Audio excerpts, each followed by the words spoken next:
The Silent Hill franchise has been messing with gamers' minds since 1999, and it's been a master at creating a tense atmosphere of fear and dread. This is why it's so unfortunate that Silent Hill Homecoming completely lacks these two important elements. Yeah, there's still some crazy creatures that have various limbs sewn on in unnatural ways, and the signature fog of the series returns, but the game is just not that scary. Seeing how this is a survival horror game, the general lack of horror is kind of a problem. The story follows Alex Shepard, a recently discharged soldier who's been having terrifying dreams about his younger brother. Alex returns to his home of Shepherd's Glen via a clever little nod to a past Silent Hill game, and learns that his brother has disappeared completely. In typical Silent Hill fashion, things only get worse, and you'll learn how Shepherd's Glen ties into the larger mythology. The story is actually fairly decent. It's not overly creative, and it has more than a subtle nod to the movie Jacob's Ladder, but it is an interesting addition to the series. With that said, the game still feels more like a subplot than a canonical Silent Hill game. A few past Silent Hill characters are briefly mentioned, but that's really about it. Alex? Now this would be okay if the game scared the living bejesus out of you, but that's just not the case. The jump moments are entirely predictable and actually become repetitive.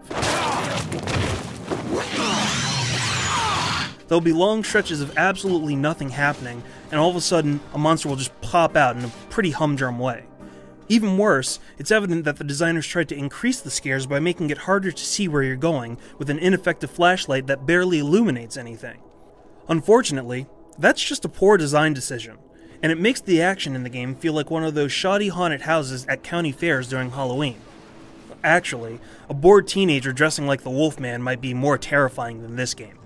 One of the problems with it is that Alex is just too capable. He's not like Heather, James, or Harry from the past games. Alex is a trained soldier who has access to parry attacks, quick strikes, heavy combos, and dodges. The aiming is rock solid, and you can pretty much just mow down any hellspawn that gives you trouble with a firearm. This is a far cry from the tense feeling of helplessness from the other games. Silent Hill used to be all about running away in abject horror, or trying to fend off nurses with a wooden board or some other weapon that you just managed to get your hands on. This is a much more action-oriented game with plenty of ammo and weapons, and that may turn off longtime fans. Visually, the game is sharp. There are nice details such as the enemies showing weapon damage when you melee attack them, and the transformation to the other world uses a lot of the visual panache that was in the Silent Hill movie. Some of the character designs are also pretty creative, and the haze and the gloom are about what you'd expect from a game like this. Fans of Silent Hill's soundtrack will be happy to know that Akira Yamaoka's music is as good as ever, especially with the heights that the series has set. However, it sometimes feels like the music is just a little too grand for such an ordinary game. You may start to even tire of it. It's almost like it's trying to club you into feeling something that you just don't with this title. And that's the overall problem with Homecoming. It doesn't really make you feel much of anything. It's an ordinary, predictable action game with good graphics, and that's pretty much about it. This is only the second Silent Hill game that wasn't made in Japan, so future developers might have to go back to the source to figure out what really makes Silent Hill tick and get it back on track. In the meantime, however, head on over to IGN.com for the full written review.